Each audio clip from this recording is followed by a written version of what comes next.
ಶ್ರೀ ಗಣಪತಿ ಶಾರದಾ ಗುರುಭ್ಯೋ ನಮಃ. ಯತ್ರ ಯೋಗೇಶ್ವರ ಕೃಷ್ಣೋ ಯತ್ರ ಪಾರ್ಥೋ ಧನುರ್ಧರಃ ತತ್ರ ಶ್ರೀ ವಿಜಯ ಭೂತಿರ್ಧ್ರುವ ನೀತಿರ್ಮತಿರ್ಮಮ. ಶ್ರೋತೃಗಳಿಗೆ ಶ್ರೀ ಅಳಸಿಂಗರಾಚಾರ್ಯ ವಿರಚಿತ ಶ್ರೀ ವ್ಯಾಸ ಮಹರ್ಷಿ ಪ್ರಣೀತ ಶ್ರೀಮನ್ ಮಹಾಭಾರತದ ಭೀಷ್ಮ ಪರ್ವದಲ್ಲಿ ಕುರುಕ್ಷೇತ್ರದಲ್ಲಿ ಕುರು ಪಾಂಡವ ಸೇನೆಗಳೆರಡು ಬಂದು ಸೇರಿದುದು ಈ ಉಭಯ ಪಕ್ಷದವರು ಅನ್ಯೋನ್ಯವಾಗಿ ಸಂಕೇತಗಳನ್ನು ಏರ್ಪಡಿಸಿಕೊಂಡುದು ಎಂಬ ಪ್ರಥಮ ಅಧ್ಯಾಯಕ್ಕೆ ಸ್ವಾಗತ. ಈ ಅಧ್ಯಾಯದೊಂದಿಗೆ ಭೀಷ್ಮ ಪರ್ವದ ಉಪಪರ್ವವಾದ ಜಂಬೂ ಖಂಡ ನಿರ್ಮಾಣ ಪರ್ವವು ಪ್ರಾರಂಭವಾಗುತ್ತಿದೆ. ಜನಮೇಜಯನು ವೈಶಂಪಾಯನನನ್ನು ಕುರಿತು ಪ್ರಶ್ನೆ ಮಾಡುವನು. ಓ ಮುನೀಂದ್ರ, ಕೌರವರು, ಪಾಂಡವರು, ಸೋಮಕರು, ಇನ್ನೂ ಬಲಾಢ್ಯರಾದ ನಾನಾ ದೇಶದ ರಾಜರು ಒಂದಾಗಿ ಕಲೆತು ಯುದ್ಧ ಮಾಡಿದ ಬಗೆಯೇನು, ಅದನ್ನು ತಿಳಿಸಬೇಕು ಎಂದನು.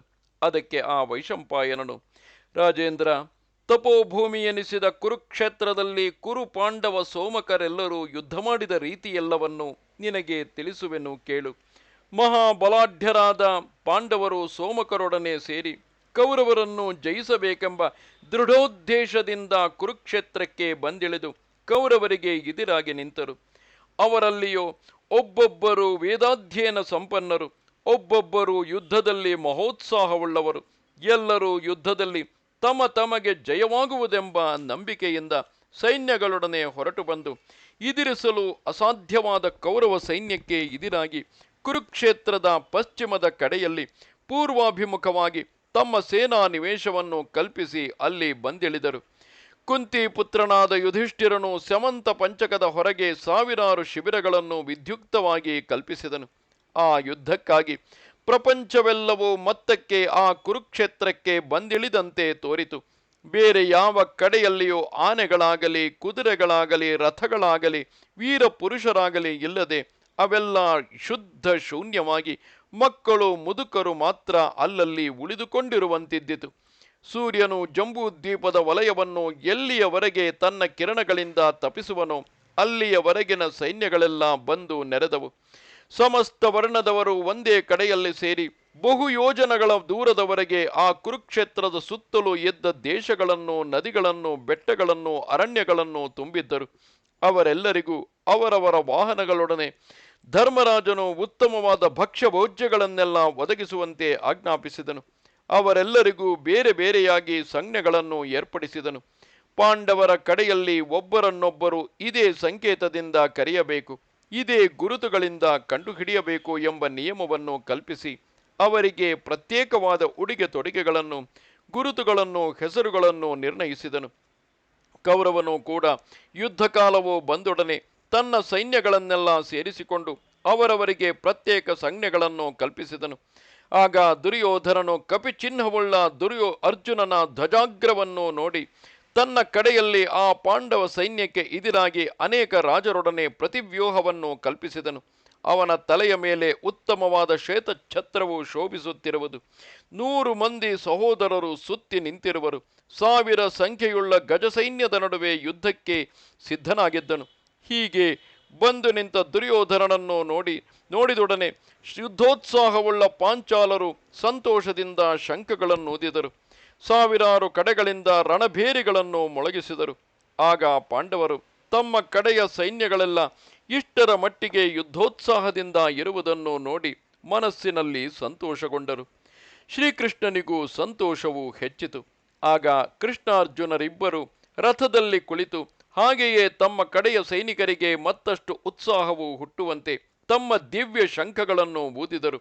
ಪಾಂಚಜನ್ಯ ದೇವದತ್ತಗಳೆಂಬ ಕೃಷ್ಣಾರ್ಜುನರ ಶಂಖಗಳ ಧ್ವನಿಯೆರಡೂ ಒಂದಾಗಿ ದಿಕ್ಕುಗಳು ಮೊಳಗುವಂತೆ ವ್ಯಾಪಿಸಲು ಕೌರವ ಕಡೆಯ ಯೋಧರು ಅದನ್ನು ಕೇಳಿ ಸಿಂಹಗರ್ಜನೆಯನ್ನು ಕೇಳಿದ ಸಣ್ಣ ಮೃಗಗಳು ಹೇಗೋ ಹಾಗೆ ಭಯದಿಂದ ನಡುಗಿ ಇದ್ದ ಕಡೆಯಲ್ಲಿಯೇ ಮಲಮೂತ್ರಗಳನ್ನು ವಿಸರ್ಜಿಸಿದರು.